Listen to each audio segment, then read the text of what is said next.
ये sustainable development पढ़े थे, सतत विकास हम देखे थे। और सतत विकास में हमने देखा कि अब इसको हम चार्ट के माध्यम से देखें क्या है, व्हाट इज सस्टेनेबल डेवलपमेंट। इसके बाद देखेंगे सस्टेनेबल डेवलपमेंट का पृष्ठभूमि यानी बैकग्राउंड क्या है। इसके बाद देखेंगे सस्टेनेबल डेवलपमेंट के लाभ क्या हुआ। और इसके बाद जो अभी है सस्टेनेबल डेवलपमेंट गोल जो 17 है, और इसी के आधार पर पूरी वैश्विक दुनिया क्या कर रहा है, इसी के द्वारा निर्धारित किया गया है। तो आपने देखा कि जो सस्टेनेबल डेवलपमेंट है, व्हाट इज सस्टेनेबल डेवलपमेंट यानी सतत विकास क्या है। सतत विकास का मतलब क्या होगा, टिकाऊ विकास, या इसे बोल सकते हैं परमानेंट डेवलपमेंट यानी अस्थायी विकास। और सतत विकास तभी हो सकता है जब आर्थिक समृद्धि के साथ पर्यावरण संरक्षण होगा, यानी आर्थिक समृद्धि के साथ कौन सा, इन्वायरमेंटल प्रोटेक्शन होगा, यानी इकोनॉमिक ग्रोथ के साथ इन्वायरमेंटल प्रोटेक्शन। एक बात समझना है कि पहले जो स्थिति थी भारत में या विश्व में, जैसे हम कह रहे थे कि इन्वायरमेंटल का मतलब क्या होगा, पर्यावरण, और पर्यावरण का मतलब क्या कि इस पृथ्वी पर जितने भी जीव है सभी का क्या होगा, प्रोटेक्शन होगा, सभी को लाभ मिलेगा, तब क्या होगा, हम सतत विकास को प्राप्त कर पाएंगे। जैसे मान लीजिए कभी पहले कोई कीड़ा मर जाता था तो हम कहते हैं कीड़ा मर गया, और आज लोग कहता है कि हम भी मर गए उस हिस्से में जिस हिस्से में हम उसके साथ जुड़े थे। या पर्यावरण के अंतर्गत ये कहा जाता है, सतत विकास के अंतर्गत पहले लोग कहता पेड़ कट गया, लेकिन वर्तमान में लोग कहता है कि हम भी कट गए उस हिस्से में जिसके साथ हम जुड़े थे। तो इसका मतलब क्या होगा, सतत विकास तभी हो पाएगा, सतत विकास के साथ साथ क्या होगा, पर्यावरण संरक्षण होगा। नेक्स्ट पॉइंट लिखेंगे, ऐसा विकास, लिखेंगे इस परिभाषा, ऐसा विकास जिससे पर्यावरण को क्षति न हो। ऐसा विकास लिखेंगे परिभाषा में, ऐसा विकास, ऐसा विकास, ऐसा विकास, विकास जिसमें जिसमें पर्यावरण पर्यावरण को क्षति क्षति न हो। ऐसा विकास जिसमें पर्यावरण को क्षति न हो उसे सतत विकास कहा जाता है, उसे सतत विकास कहा जाता है, उसे सतत विकास कहा जाता है, उसे सतत विकास कहा जाता है। ऐसा विकास जिसमें पर्यावरण का क्षति ना हो उसे सतत विकास कहा जाता है। तो स्टॉप करेंगे। अब नेक्स्ट जो आपके पास, ये बात समझ में आ गया कि अगर आपसे पूछा जाए कि सतत विकास क्या है तो कुछ भी याद न रहे, सतत विकास एक टिकाऊ विकास है, या अर्थात क्या होगा, अस्थायी विकास है। यानी सतत विकास का अर्थ होगा कौन सा, आर्थिक समृद्धि के साथ साथ क्या, पर्यावरण प्रोटेक्शन, अर्थात ऐसा विकास जिसमें पर्यावरण का क्षति न हो सतत विकास कहलाता है। क्या कहलाता है, सतत विकास कहलाता है। अब लिखेंगे सतत विकास की पृष्ठभूमि, लिखेंगे हेडिंग में सतत विकास की पृष्ठभूमि, सतत सतत विकास विकास की पृष्ठभूमि पृष्ठभूमि पृष्ठभूमि यानी sustainable development, background of background background of sustainable sustainable development, sustainable development, sustainable development, background of sustainable development. पृष्ठभूमि है इसका, हेडिंग डालेंगे पृष्ठभूमि यानी बैकग्राउंड ऑफ सस्टेनेबल। देखिए एक बटलैंड कमीशन आया था, कौन सा, बटलैंड कमीशन आया था 1984 में बना, और 1984 में जो बटलैंड कमीशन बना, इसी बटलैंड कमीशन ने 1987 में अपनी रिपोर्ट सबमिट किया, और इस रिपोर्ट में लिखा था our common feature, our common feature.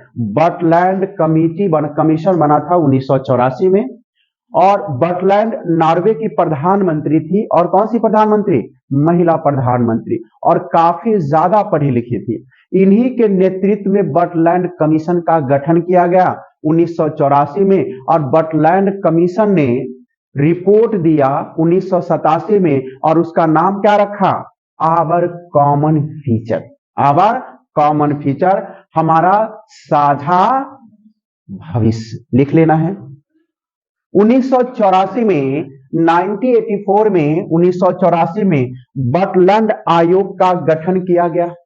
1984 में बटलैंड बटलैंड आयोग का गठन किया गया। इन्होंने अपनी रिपोर्ट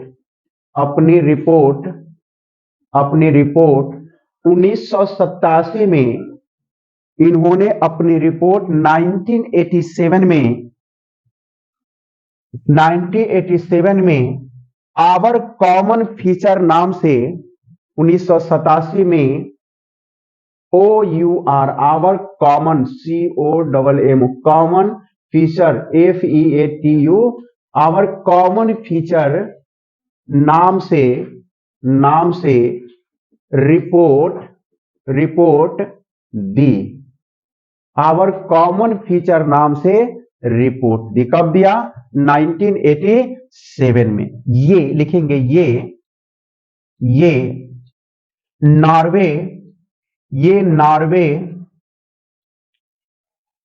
नॉर्वे की महिला प्रधानमंत्री, नॉर्वे की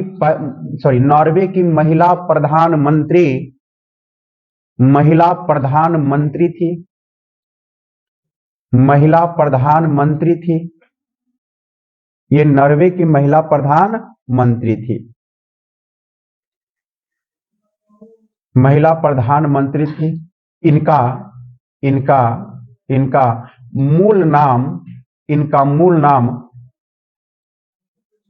इनका मूल नाम हार्लेम बर्टलैंड था। इनका मूल नाम हार्लेम बर्टलैंड था। ये बटलैंड कमिटी यानी बटलैंड आयोग के अध्यक्ष, ये बटलैंड आयोग के अध्यक्ष थी। ये नेक्स्ट पॉइंट, ये 21 सदस्यीय 21 ये 21 सदस्यीय आयोग का गठन किया गया। 21 सदस्यीय आयोग का गठन किया गया। क्या किया गया? 21 सदस्यीय आयोग का गठन किया गया। और ये बटलैंड आयोग होगा, देखिए आवर कॉमन फीचर का मतलब क्या? हमारा साझा भविष्य, हमारा our common feature that means क्या? हमारा साझा भविष्य, हमारा साझा भविष्य। तो हमारा साझा भविष्य नाम से किसने रिपोर्ट सबमिट किया? बटलैंड आयोग ने। बटलैंड आयोग का गठन कब किया गया? 1984 में। रिपोर्ट कब दिया? 1987 में। और इसी में आप अब यहां से सतत विकास की अवधारणा को क्या मिलेगा? सतत विकास की अवधारणा को क्या मिलेगा? बल मिलेगा। सतत विकास की अवधारणा को बल मिला। लिखिए, इसी बटलैंड आयोग ने पहली बार इसी बटलैंड आयोग ने पहली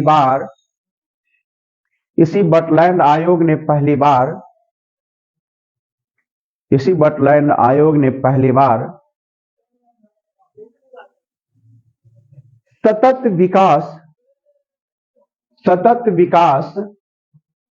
सतत विकास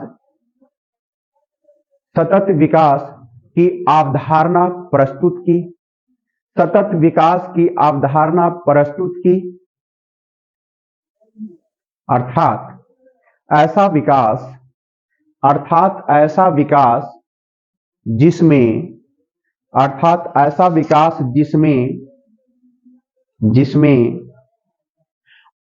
आर्थिक समृद्धि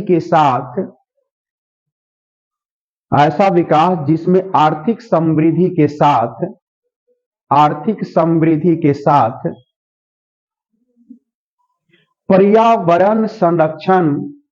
पर्यावरण संरक्षण पर्यावरण संरक्षण पर भी फोकस किया गया। फोकस किया गया मतलब फोकस किया, बल दिया गया, ध्यान दिया गया। पर्यावरण संरक्षण पर भी ध्यान दिया गया। Full stop. Next point. अब इसमें लिखेंगे सतत विकास जो है, एक तो 1987, क्योंकि रिपोर्ट कब आया 1987 में, तो 1987 में क्या था और 1987 के बाद क्या था, एक चार्ट बनाएंगे। इस सबको हटाए तो हम चल कहां रहे हैं, पृष्ठभूमि में। ठीक है, इसका बैकग्राउंड समझ में आ गया कि 1984 में बर्टलैंड आयोग का गठन किया गया। ये एक 21 सदस्यीय आयोग था और हार्लेम बर्टलैंड क्या थी, इनकी अध्यक्षता थी। ये 21 सदस्य था और इसी कमेटी ने 1987 में अपनी रिपोर्ट आवर कॉमन फ्यूचर यानी साझा भविष्य के नाम से प्रस्तुत किया और इसी रिपोर्ट में सतत विकास की अवधारणा क्या की, प्रस्तुत की। इसी रिपोर्ट में पहली बार कहा गया कि सतत विकास सस्टेनेबल डेवलपमेंट तभी होगा जब उसमें क्या होगा, पर्यावरण को भी ध्यान में रखा जाएगा। Got it. तो एक बात समझ में आ गया कि कॉमन फीचर नाम से ये क्या है, एक रिपोर्ट नाम से रिपोर्ट सबमिट किया, कौन सा, बर्टलैंड आयोग। ठीक है, और बर्टलैंड, हार्लेम बर्टलैंड कौन थी, हाँ, नॉर्वे की महिला प्रधानमंत्री थी।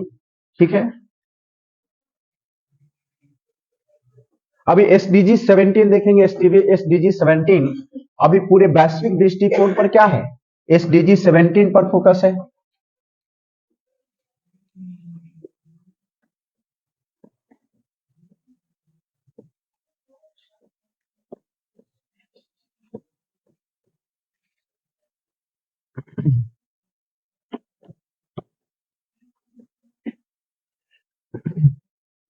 अब देखें जो सतत विकास है, सतत विकास दो बार देखेंगे हम लोग, दो तरीके से। एक जो सतत विकास है, देखिए 1987 से पहले, लिखे 1987 से पहले, और एक है 1987 के बाद।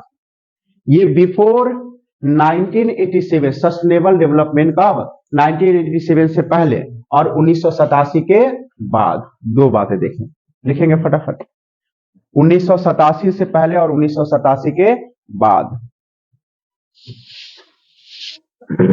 देखिए 1987 में हमारे यहां कौन थे, पंडित जवाहरलाल नेहरू प्रधानमंत्री थे और पंडित जवाहरलाल नेहरू ने कहा कि आराम हराम है। क्या होगा, आराम हराम है। पंडित जवाहरलाल नेहरू, हमने कह रहे हैं पंडित जवाहरलाल नेहरू, लिखेंगे पंडित जवाहरलाल नेहरू ने कहा था कि आराम हराम है। अरे भैया, जो व्यक्ति है जो काम नहीं कर रहा है वो आराम कर रहा है, क्या वो हराम है, नहीं। जो व्यक्ति काम नहीं कर रहा है वह भी क्या है, काम है। आप देखिए हम यहां पर खड़े हैं, हम काम कर रहे हैं, कुछ नहीं बोल रहे हैं, काम कर रहे हैं। और यहां से चलेंगे तो बहुत कीड़े मकोड़े मेरे पैर में लगकर मर जाएगा ना। काम करने जाएंगे तो पर्यावरण का क्षरण होगा ना। काम करने जाएंगे तो बहुत सारे पेड़ पौधे मेरे पैर से लगकर टूट जाएगा ना। तो बोला काम न करना भी काम है। अब 1987 के बाद कहा कि काम न करना भी क्या होगा, काम है। अर्थात पंडित जवाहरलाल नेहरू ने जो बातें कही थी कि आराम हराम है, वर्तमान में 1987 के बाद आवर कॉमन फीचर के आधार पर ये बातें साबित हो गया कि काम न करना भी क्या होगा, काम है। इसलिए काम न करना भी काम होगा कि जो व्यक्ति काम न करेगा, इसका मतलब क्या होगा, पर्यावरण प्रोटेक्शन होगा, पर्यावरण संरक्षण होगा। अरे बात समझ में आ रहा है, पर्यावरण संरक्षण होगा कि नहीं होगा। अब मान लीजिए कि आप बाइक लेकर के जा रहे हैं, बहुत सारे कीड़े तो मर गए, और हमने कहा कि पहले हम कहते थे कि कीड़ा मर गया, और अब हम कहते हैं कि हम भी मर गए उस हिस्से में जिसके साथ हम इसके साथ जुड़े थे। Got it. तब लिखेंगे 1987 के बाद, 1987 के बाद लिखे, कहा गया कि काम न करना भी काम है। काम न करना हराम नहीं है, बल्कि काम न करना भी क्या होगा, काम है। लिखेंगे आराम हराम नहीं है, लिखेंगे पहला पॉइंट। आराम हराम नहीं है बल्कि काम है, बल्कि काम है। आराम आराम हराम नहीं है, नहीं है, बल्कि बल्कि क्या, बल्कि काम है, बल्कि काम है। आराम हराम नहीं है बल्कि काम है, क्योंकि क्योंकि इससे पर्यावरण को क्षति नहीं होती, क्योंकि इससे पर्यावरण को क्षति नहीं होती, क्योंकि क्योंकि इससे इससे पर्यावरण पर्यावरण को क्षति नहीं होती, नहीं होती। और जब पर्यावरण को क्षति नहीं होगी तो क्या बनेगा, ग्रीन एक्टिविटी बनेगा, ग्रीन इकोनॉमी बनेगा। इससे लिखेंगे, इससे इससे ग्रीन ग्रीन एक्टिविटी एक्टिविटी इससे ग्रीन हरित हरित गतिविधि हरित गतिविधि उत्पन्न होगी, इससे हरित गतिविधि उत्पन्न होगी, ग्रीन एक्टिविटी हरित गतिविधि उत्पन्न होगी। इसी से इससे कार्बन क्रेडिट इससे कार्बन क्रेडिट इससे कार्बन क्रेडिट बनता है। इसी से क्या बनता है, इससे इससे carbon carbon credit carbon credit carbon credit carbon credit बनता है। इससे क्या बनेगा भैया, कार्बन क्रेडिट बनता है। क्या होगा, कार्बन क्रेडिट बनेगा। क्या बनेगा, कार्बन क्रेडिट बनेगा, ग्रीन एक्टिविटी बनेगा, ग्रीन एक्टिविटी हरित गतिविधि। और जब कार्बन क्रेडिट बनेगा तो आप देखिएगा कार्बन उत्सर्जन का लक्ष्य 2040 तक बिहार ने शून्य कार्बन उत्सर्जन का क्या होगा, लक्ष्य रखा है। और जब हमारा शून्य कार्बन उत्सर्जन होगा यानी प्रदूषण कम होगा तो हम उसको क्या करेंगे, बिजनेस भी कर सकते हैं, बेच भी सकते हैं। तो आप मुझे बताइए कि पंडित जवाहरलाल नेहरू जी ने कहा था कि आराम हराम है, अभी वास्तविक में क्या है, काम ना करना हराम है क्या, काम ना करना भी क्या होगा, काम है, काम ना करना भी काम है। और क्योंकि इससे पर्यावरण को संरक्षण होगा, और जब पर्यावरण संरक्षण होगा तो क्या होगा, ग्रीन एक्टिविटी बनेगा। और जब ग्रीन एक्टिविटी बनेगा तो कार्बन क्रेडिट बनता है, और इसी कार्बन क्रेडिट को हम क्या करते हैं, बेच सकते हैं। गॉट इट माय पॉइंट, समझ में आया। तो 1987 से पहले क्या था, और 1987 के बाद जब हर्लेम बटलैंड कमिटी जब बनी और उस कमिटी ने आवर कॉमन फीचर नाम से सबमिट किया, आवर कॉमन फीचर नाम से रिपोर्ट सबमिट किया, इसी में सतत विकास की अवधारणा को प्रस्तुत किया गया। और इसी अवधारणा के अंतर्गत कहा गया कि अब काम ना करना भी क्या होगा, हराम नहीं है बल्कि काम है। अब ये बात समझ में आ रहा है। तो अब जो व्यक्ति बेरोजगार है, जो काम न कर रहा है, उसको ये मत कहिएगा कि वो काम नहीं करता, बल्कि पर्यावरण को प्रोटेक्शन करता है ना। और आप पेड़ काट रहे हैं, समझ रहे हैं ना। अब हमारे बात समझ में आया कि ना आया। अगर ना समझ में आता घर पे जाकर रिवीजन कर लेना है, और ज्यादा दिक्कत हो तो ये वीडियो अपलोड तो हो ही जाएगा, उससे देख लेना है फिर से एक बार। Got it my point. अब हम आगे बढ़े क्या, तो आपने देख लिया कि सतत विकास क्या है, सतत विकास का बैकग्राउंड क्या है, पृष्ठभूमि देख लिया आपने ना। और पृष्ठभूमि 1987 से पहले 1987, आज के दिन में पंडित जवाहरलाल नेहरू फेल हो गए कि नहीं हो गए इसमें सतत विकास को लेकर के। उन्होंने कहा काम ना करना हराम है। अब हम कह रहे हैं काम करना भी ना करना भी काम है, क्योंकि इससे क्या होता है, पर्यावरण प्रोटेक्शन मिलता है। और जब पर्यावरण प्रोटेक्शन मिलेगा तो क्या होगा बताओ, ग्रीन एक्टिविटी बनेगा, हरित गतिविधियां का विकास होगा। और जब हरित गतिविधियां बनेगा तो क्या होगा, कार्बन क्रेडिट बनेगा। और इसी कार्बन क्रेडिट का लक्ष्य बिहार सरकार ने 2040 तक शून्य कार्बन उत्सर्जन का क्या रखा है, लक्ष्य रखा है। और हमने आपको करेंट अफेयर्स में पढ़ाया है। Got it my point. अब लिखिएगा सतत विकास से लाभ, बेनिफिट्स ऑफ सस्टेनेबल डेवलपमेंट। इसको हटाए, benefits of sustainable development, benefits of sustainable development.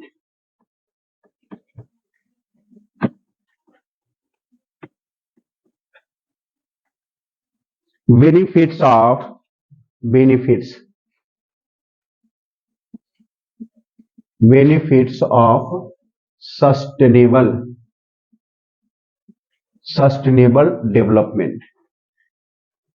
Development यानी सतत विकास से लाभ लिखेंगे। सतत विकास से लाभ, हेडिंग डालेंगे सतत विकास से लाभ। अब इसको हम कराते हैं क्योंकि प्रीलिम्स है, पॉइंट वाइज कीजिएगा। लिखेगा आर्थिक विकास के साथ साथ पर्यावरण का अवसर प्राप्त होता है। आर्थिक विकास के साथ साथ आर्थिक विकास के साथ साथ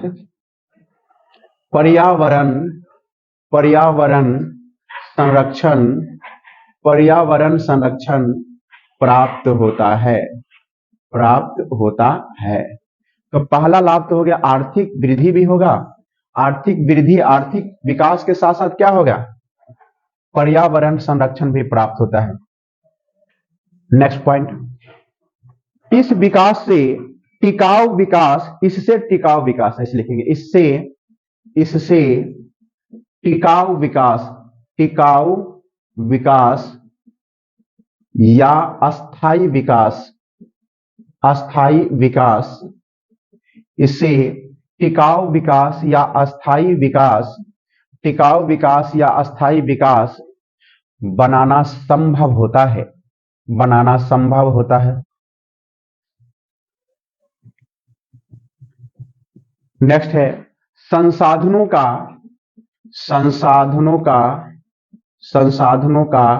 अधिकतम दोहन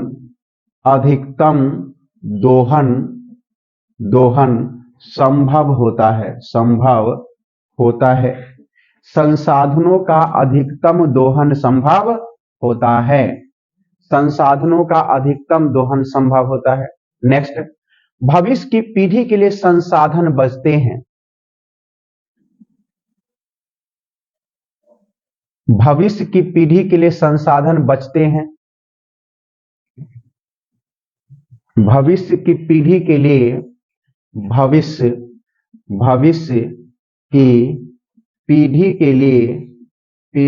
लिए संसाधन बचते हैं। नेक्स्ट,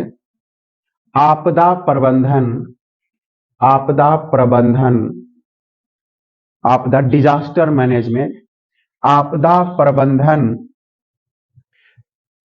बेहतर होता है।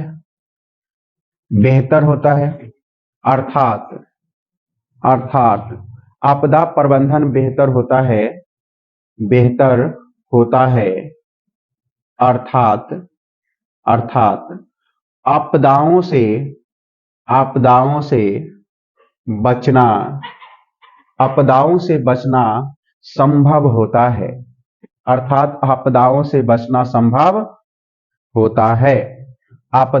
बचना संभव होता है। नेक्स्ट, जलवायु परिवर्तन को रोकना संभव होता है। जलवायु परिवर्तन को रोकना संभव होता है। जलवायु परिवर्तन को रोकना संभव होता है। नेक्स्ट, इससे सामाजिक न्याय को बढ़ावा मिलता है। इससे सामाजिक न्याय को बढ़ावा मिलता है। यानी सोशल जस्टिस को बढ़ावा मिलता, सामाजिक न्याय को क्या होगा, बढ़ावा मिलेगा। नेक्स्ट पॉइंट, इससे समावेशी विकास को बढ़ावा मिलता है। इससे समावेशी विकास को बढ़ावा मिलता है। जब सामाजिक न्याय प्राप्त हो जाएगा तो सामाजिक न्याय को बढ़ावा मिलेगा, सतत विकास को बढ़ावा मिलेगा। इससे सामाजिक न्याय को बढ़ावा मिलता है। नेक्स्ट पॉइंट, इससे समावेशी विकास को बढ़ावा मिलता है। इससे समावेशी विकास को बढ़ावा मिलता है। इतना काहे कंफ्यूजन हो रहा है? हमने बोला कि सामाजिक न्याय को बढ़ावा मिलेगा, और जब सामाजिक न्याय को बढ़ावा मिले तो विकास क्या? सबको। और जब सबको विकास होगा तो क्या होगा? सतत विकास होगा, सस्टेनेबल डेवलपमेंट होगा। सतत विकास को क्या होगा? बढ़ावा मिलेगा। अरे मिलेगा कि नहीं मिलेगा? तो सोशल जस्टिस यानी सामाजिक न्याय को क्या होगा? बढ़ावा मिलेगा। नेक्स्ट पॉइंट, इससे इससे इससे आर्थिक विकास की नई अवधारणा प्राप्त होती है। इससे आर्थिक विकास की नई अवधारणा प्राप्त होती है। इससे, नेक्स्ट पॉइंट, इससे इससे आर्थिक विकास की नई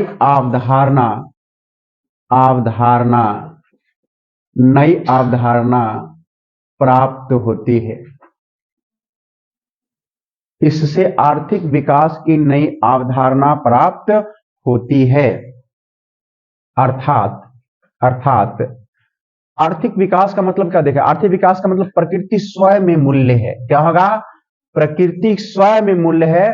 प्रकृति साधन नहीं है, बल्कि क्या है? साध्य है। तो इसके लिख लेंगे, आर्थिक विकास की अवधारणा लिखेंगे, प्रकृति स्वयं में, इसका अर्थ लिखना, स्वयं में मूल्य है। प्रकृति स्वयं में क्या होगा? मूल्य है। प्रकृति स्वयं में मूल्य है। प्रकृति साधन नहीं बल्कि साध्य है। क्या होगा? प्रकृति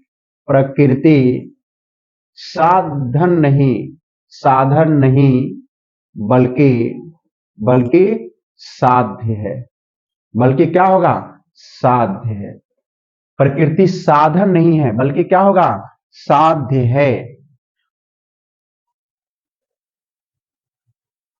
प्रकृति साधन नहीं बल्कि क्या होगा? साध्य है। इसीलिए इसी अवधारणा को प्रस्तुत करते हुए अब लोग कहते हैं कि पहले अगर कोई पेड़ कट जाता था तो लोग कहते थे पेड़ कट गया, लेकिन वर्तमान में लोग कहता है कि हम भी कट गए उस हिस्से में जिस हिस्से में हम उसके साथ जुड़े थे। इसी के तहत कि प्रकृति स्वयं में क्या होगा? एक मूल्य है।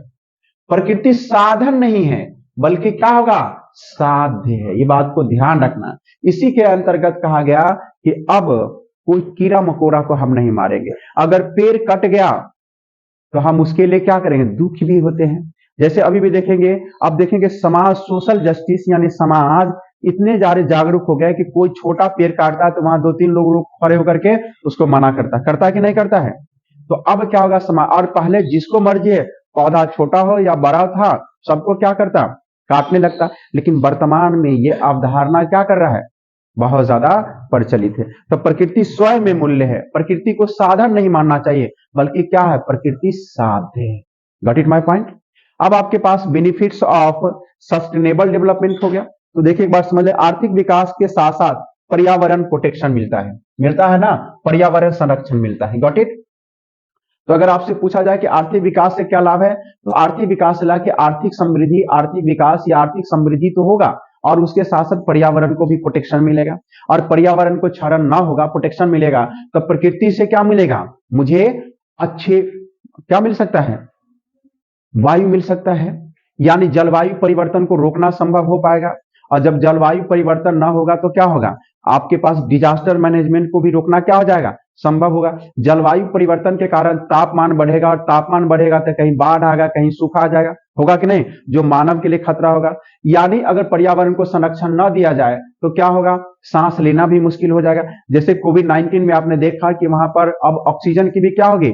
कमी होगी, और ऑक्सीजन, अब कृत्रिम ऑक्सीजन हम ले रहे थे। तो पर्यावरण संरक्षण से क्या होगा? सबका विकास होगा। दूसरा कंडीशन है, इससे टिकाऊ विकास या अस्थायी विकास प्राप्त होता है। टिकाऊ मतलब, विकास का मतलब एक बार विकास कर गए तो 2, 4, 5 पीढ़ी हम चलते रहे। विकास का मतलब ये नहीं कि एक बार एसडीएम बन जाओ, एक बार कलेक्टर बन जाओ, और अगली पीढ़ी क्या करे? ताड़ी बेच करके, शराब बेच करके, फिर जिस संपत्ति को करप्शन के कारण, करप्शन से आपने बनाया है, और अगली पीढ़ी क्या करे? उसको बेच करके खाए। क्या ये सस्टेनेबल डेवलपमेंट होगा? आपका आर्थिक वृद्धि होगा, आर्थिक वृद्धि होगा, लेकिन आर्थिक विकास आपका नहीं हुआ। इसलिए आप एसडीएम बन रहे हैं तो अपने बच्चों को भी एसडीएम बनाइए, डॉक्टर बनाइए, इंजीनियर बनाइए, या उसको अच्छे बिजनेस में लेकर के आ जाइए, तभी आपका